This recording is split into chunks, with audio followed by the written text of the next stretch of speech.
Hey everyone, it's Byron again. I'm here to testify for Jesus Christ. This morning, I had something come to me that, in my opinion, is major. Um, Over the course of many years, things have been coming to me little by little. I think that I'm, really grasping something. Then later, something else popped up, and like, ooh, look here. And that's what happened this morning. I had another, I guess you would say, revelation into the depth of something.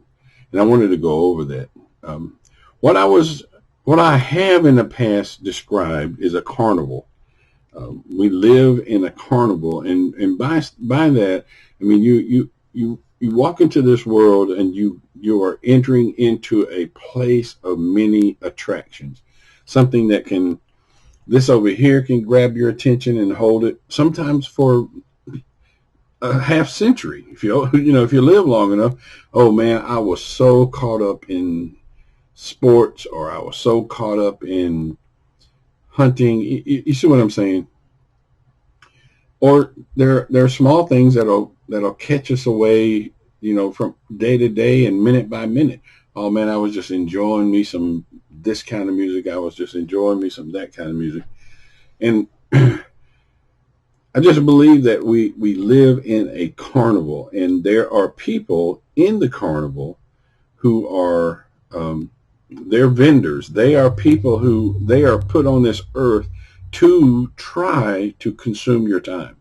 I've made a similar comparison with life being like or this world being like a pinball machine, and you're the pinball. You get, shot into the world, the machine, and then all these bumpers start bumping you around. You had your, you knew where you were wanting to go, and then things started slapping up against you and changing your direction and stuff like that. And those are two illustrations of how we can just say that there's things in this world. Satan creates them. Things that hold your attention, throw you off course, cause you to not live this life as perhaps you intended, and things go on. There's also things within ourselves. We live in a body. Bible refers to it as our flesh, and we fight a battle within our own flesh. Even the Spirit of God, Jesus Christ in us, wars against the flesh. So with that being said, I wanted to share something with you. The phrase, they rose up to play, it is located in the Old Testament and also the New Testament. In the Old Testament, you find it in Deuteronomy, and it is a period of time where the children of Israel were waiting for Moses to come down off a mountain receiving the Ten Commandments, and they got tired of waiting. And there's a reference there, and I'll read it to that. Then there's also a time in the New Testament in Corinthians, I think it's 1 Corinthians, I'll reference it here, but that the Apostle Paul mentions that Old Testament reference and talks about it still happening in the New Testament in churches. So I wanted to go visit that with you. I wanted to show it to you. It'll possibly have some meaning. And here it is. I said Deuteronomy, it's Exodus 32:6. And it says, and they rose up early on the morrow and offered burnt offerings and brought peace offerings, and the people sat down to eat and to drink and rose up to play. And in the New Testament point where Paul references that Old Testament verse, it says, 1 Corinthians 10:7, neither be ye idolaters, as were some of them, as it is written, the people sat down to eat and drink and rose up to play. So with this New Testament verse, you realize the Apostle Paul, the apostle to the Gentiles, connected the word idolaters with, or called the people idolaters, who did sit down to eat and drink and rose up to play. And I want to define the word idolaters.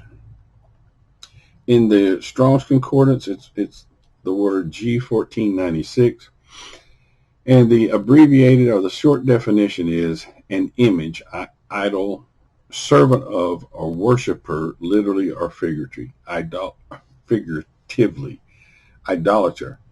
So you would be a person who has something that you're worshiping in a literal sense, such as an image. You're just bowing down to the image, as Daniel talks about. Or figuratively, you're bowing down to it. And by figuratively bowing down to it, I just want to say you can get caught up in some things during your lifetime. Let's say, I'm going to use myself for an example. When I was a young man, a guy began to take me out skiing. And dude, it was water skiing. It was so much fun.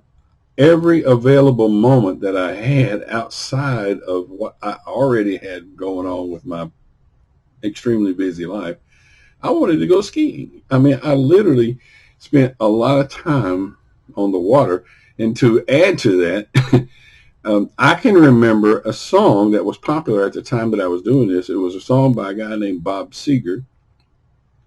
And the name of the song was Down on Main Street. And there was this, there was a high level guitar solo. It went down, down, down, down, down, down, down. Anyway, I would whistle that or hum that as I was skiing. I remember that. I mean, I'm 61 now, and I was doing that before I was 20, so it's a good 40 plus years, man, back in the back, and still fresh on my mind. So that was a period of time where I had something going on in my life, and you can say I was raising up to play, rose up to play. And to further understand this, let's look at the word play from the verse, rose up to play. And I pulled this, to be honest with you, I don't know exactly where I pulled this from. Probably some Strong's and maybe another dictionary out there in the world where I just grabbed the Greek word that I couldn't even read, plugged it into Google, and came to a dictionary. But here's what it says. To indulge in revelry, play, amuse oneself, dance, sometimes an euphemism for sexual immorality. So that was a definition that I found out there. And then to play in the manner of children, to sport, to practice the festive gestures or idolatrous worship. So that came to me this morning, and over the course of time, the Lord has shown me that the Jezebel in the church of Thyatira, mentioned in Revelation chapter 2, is Freemasonry. And I guess you could say I have freelanced investigation into what's going on in the world. I am one of those guys who is definitely a conspiracy theorist. I know there's something wrong with my world. And my first understanding of this is when I went to war for the first time. I went down to a thing called Operation Just Cause, I think was the name of it, in Panama City, Panama. I jumped into the international airport, Omar Torrijos International Airport, beside Panama City, and then went on to do several things in Panama City. But what I realized, the American public were being told one thing about the invasion of Panama, but what actually was transpiring was something else. And one of the things that happened was I had been rehearsing for this. I'd been rehearsing to execute this particular mission for about 6 to 8 months before I went and did it, but I didn't realize it. There were things that came out in the operations order when we got notified that here we go. And I was like, holy cow, we've been practicing this for like 8 months, and here we are executing it. But the American public was being told, oh, this just happened in Panama. We got to get some people down there. And that's when I realized, okay, there's something big time, big level going on. And as I began to realize, I thought, thinking, well, it's the United States government that's doing this. And then as I continued to investigate, dang, man, it's some entity within the government. And eventually the Lord showed me the United States is Mystery Babylon. And then when you start realizing, well, if we are Mystery Babylon, there are things similar to us now that are like Babylon in the past. And Babylon was they tried to build the Tower of Babel to reach heaven without prayer. I mean, without going through God, the Father of Jesus Christ. You have the song Stairway to Heaven. If you listen to the song Stairway to Heaven, you know a little bit about Freemasonry. You're going to realize Freemasonry, the lady, is buying a stairway to heaven. There's all kinds of ways to put this together. But what I came to realize is there is an organized effort to move things along in ways that they shouldn't be. And through music, through movies, I mean, you have people they call stars, you have certain people that seem to make it and certain people that don't. And among those that seem to make it, you realize some of them, and it's recorded on video, have said they sold their soul to the devil. So you have an organized effort recruiting stars, creating stars. Some stars, I mean, they take Miley Cyrus. She came out of Disney, Mickey Mouse show or something like that. Hannah Montana, that kind of thing. And these people were brought up to move masses, to sing songs that would cause everybody to think this way or think that way. So this carnival that I'm talking about, it's huge. It's so huge that you can find words in the Bible, scripture in the Bible, that talks about the whole world was made drunk by Mystery Babylon. So drunk by the wine of the fornication of Mystery Babylon. And inside fornication, you can find idolatry. And inside idolatry, you can find play that we just talked about. They rose up to play. And I've had a dream about organizations that are connected through the dark side, having run sports for children and get them to play and take up time and this and that. And there is so many indulgences that we've been led to do. And unfortunately, they've been so successful at doing these things. We've even been led to believe, well, a good Christian would do this, when a good Christian would be about his Father's business, not necessarily consuming 20 years of his life in a sport, but maybe doing the things he hoped to do while he planned on doing while he was doing the sport, such as farming, husbandman. King James uses the word husbandman, taking care of the Father's planet Earth. Or you could also say being a shepherd and shepherding over the sheep. And Jesus told Peter, if you love me, feed my sheep. Well, did we pause? Did something come along that caused us to pause, take a detour, and then we come back out? And I'm referring to, if you're at a carnival, you go into a little sideshow, and then, you're just on break for a minute at the sideshow. You come back out, and you realize, well, I'm going to try to resume my way down the fairway or midway or whatever they call it. And then you realize, crap, man, I've wasted all these years raising up to play or being an idolater. And before you know it, it happens. And I'm going to blame the elders. I want to blame them in two ways. One, the elders of our Christian churches should have been telling us this from day one. Instead, I can tell you this verbatim. I mean, this is a fact. This is not questionable. There were men in my life when I was young that should have been raising me in the Lord, should have been teaching me from the Bible, instructing me and doing things like that. They had their eyes dead glued on the television set. If there was a sports program on, that's where they were. They could tell you how much Pete Rose did and what Johnny Bench did and how good Leo DeRocher was and all this, the other kind of stuff. But they couldn't tell you much about the Bible. But they'd drag you to church every Sunday. That's how I grew up living my life. And there wasn't just an isolated case where, maybe it was just one member of my family. It was the whole clan. We were all ate up. We rose up to play. I mean, honestly, there comes a time in which you got to get out of the mode of, let me avoid the truth and say, you know what? This is the truth. This happened to me. You got to, I asked a guy one time who's an African-American here in the United States, and I knew him from high school. I asked him one time, I said, man, do you know what happened? And I was thinking along the lines of, I'm fixing to tell you, man, I'm sorry for how African Americans have been treated by white people. But I didn't have a chance because he said, well, we were raised in dysfunctional families and we grew up and we raised dysfunctional families before we realized we were ever even raised in dysfunctional families. And I was thinking, dang, well, if you grew up in church and you were raised in a dysfunctional church, then you grew up to take your kids to a dysfunctional church and you instructed your kids in a dysfunctional way. And then only now you're having to face the truth. You know what? All these years, man, I rose up to play and my church was teaching me to raise up to play. And there was people in my church that was encouraging this.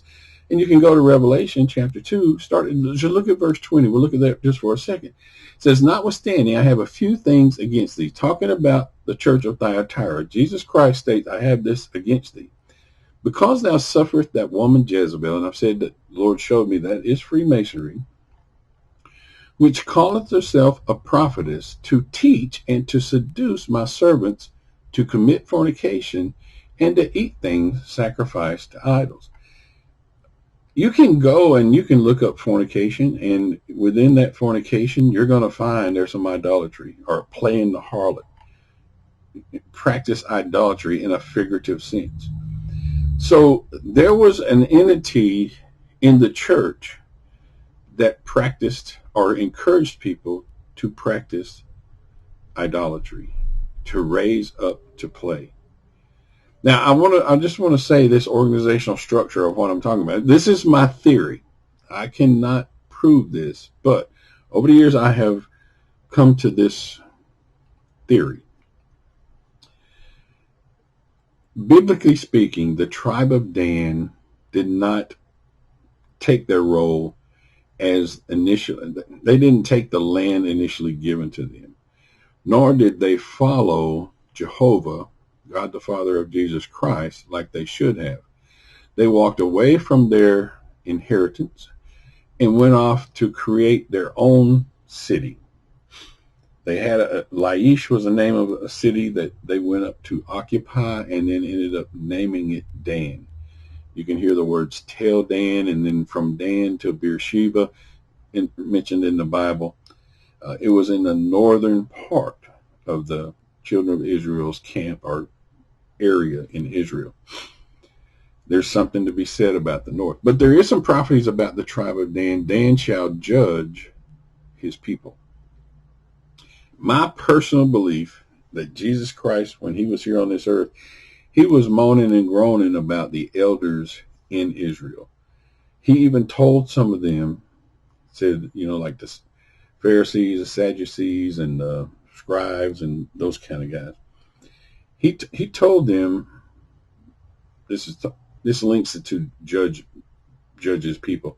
They held important positions. You can, like the tribe of Dan, Samson was of the tribe of Dan. He became a judge, and one that had a good example and a bad example for us to follow. But anyway, I'm trying to link all this stuff together, and I'm maybe missing some important points. I'm trying to make them up. But Dan shall judge his people. Anyway, Jesus came, and he argued with these guys, told them, your father is the devil. If you look into the children of Israel, Dan, the whole tribe, went into idolatry. Their father became the devil. That particular tribe has flourished in the dark side. You can talk about, you can say the learned elders of Zion. You can say the Illuminati. You can say a bunch of different things, but it's very confusing to just say Jews or Israelites when you don't realize, man, there's some of them boys that's bad. They're rotten to the core. Within that, there are sub-organizations that they recruit from, and they recruit through Freemasonry, they recruit through fraternities, they recruit through sororities and various other things. Even like you can hear a word or phrase or group called Council of Foreign Relations. That's part of it. So within this United States, within this mystery Babylon, you have people who one, were taken captive to Babylon at one time, and two, rejected their inheritance, went off and established their own way, just as Cain. This is the way of Cain, the ways of Cain.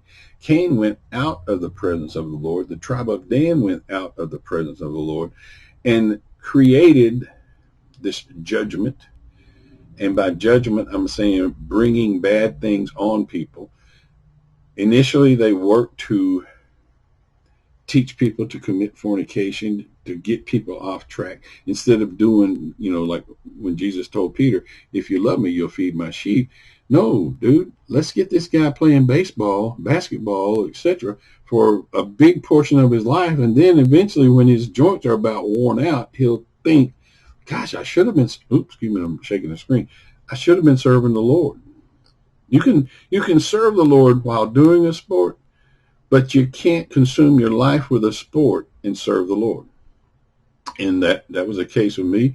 I consumed my life with other things, such as movie watching, listening to music. And I can tell you, man, you listen to some of this music long enough and you start believing what they're talking about is reality. Charlie Daniels told us to take another toke. Other guys told us to drink silly. Nowadays you got some horrible lyrics within songs. Anyway, saying all that to say this. This carnival that you live in has a director, and it's Satan. And he seeks who he will steal. He comes to steal, kill, and destroy. And he's doing so through agents. Go to the movie The Matrix. They had agents. He's doing so through agents who are creating things or snares for you along the way. You're in this carnival. They're trying to sidetrack you. They're trying to get you out there. And I always want to tell the route of sidetracking. He deals with a train where a train gets put off to the side while another train passes, and then he comes back on.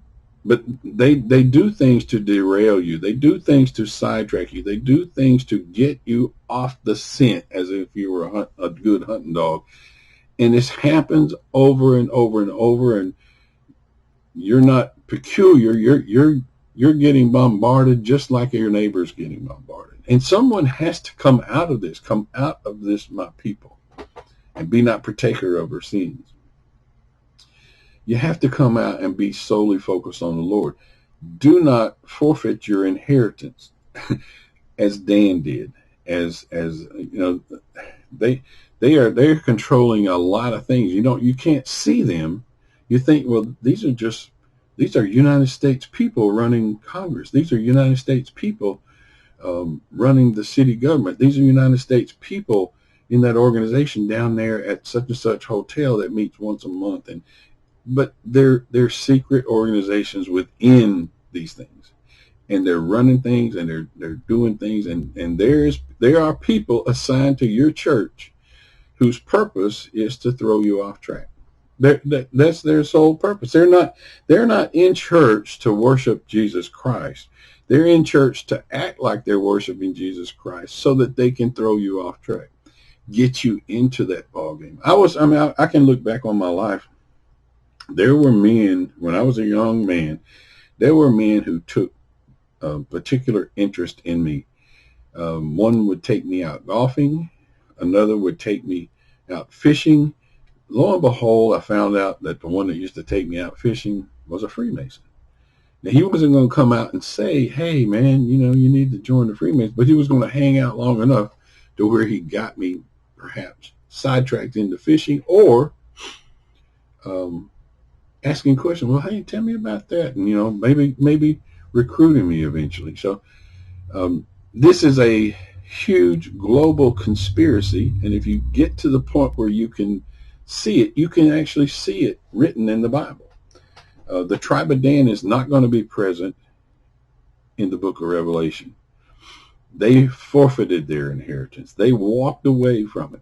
They went and created their own place in Dan. And even the Song of Deborah in Judges, I think it's about chapter 6, the Song of Deborah said Dan did not fight with them. They remained in ships.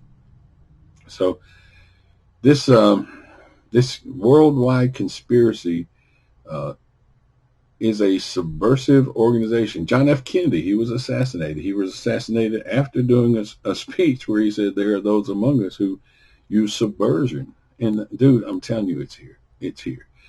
And they're working on you personally. They're not just working on the government. They're not just trying to get Donald Trump in here and so-and-so over there. And they're not just doing that. They're trying to get you sidetracked as well, because they have tentacles like an octopus. They got a grip on this world, and they're coming at you to get you off track, to get you to the point where you're not serving the Lord. I mean, if you're still in this, well, I'm personally sinning mode, man, there is a place past that to where you're serving the Lord and doing something for other people in that, man. And I call you to it, feed my sheep. That's what Jesus told Peter. If you love me, feed my sheep. So move past the point of allowing these things to entice you to sin, and get into the mode of, well, I'm past that. I'm going to feed the sheep, because I do love Jesus, and I'm going to show that I love Jesus by feeding the sheep. So anyway, that came to me this morning. Try to wrap up this and make sure I didn't get so far off track nobody even knows, well, what the heck did he start off talking about? They rose up to play. They rose up to play. There's people trying to get you to raise up and play all day. They may be a rock band. They may be somebody on a pro PGA golf tour. They may be a basketball team, football team. I live here in Alabama, man.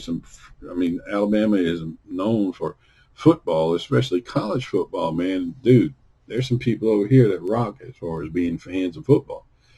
They lose their mind when it's time to play ball. And, you just sit there and go, well, who's going to get excited about serving the Lord? So that's the impact this carnival has on you. That's the impact the bumpers within this pinball game have on you. They beat you up, and you become, for the most part, you become powerless. Because once this idolatry kicks into your life, it puts a estrangement between you and the Lord. I'm not saying you're unsaved. I'm saying that at one point in time, you're connected in a relationship with the Lord. The Holy Ghost is working. You're full of the Spirit. Holy Ghost is working mightily in you. The next minute, you're off. You rose up to play. And now it's like, well, what happened to my zeal? What happened to my power? What happened to the time where I could just sit down and worship the Lord, etc.? So that happens to us. And we got, if you don't know that that's what the enemy's doing to you, you're a victim. And sometimes you don't understand that you're even a victim, because you're doing just like everybody else in church. So, when you compare yourselves with others that are also off track, you feel like you're just doing pretty good because you're part of the crowd. But if you compare yourself with this Bible, and Paul even mentioned one time there were people that compared themselves among themselves, and it was not good. So anyway, that's what I had this morning. I wanted to share that with you. I want you to realize there are community leaders, there are people in place to get you to do wrong. And it would feel so natural to you unless you have your eyes and ears open. You got your mind in this Bible. So thank you.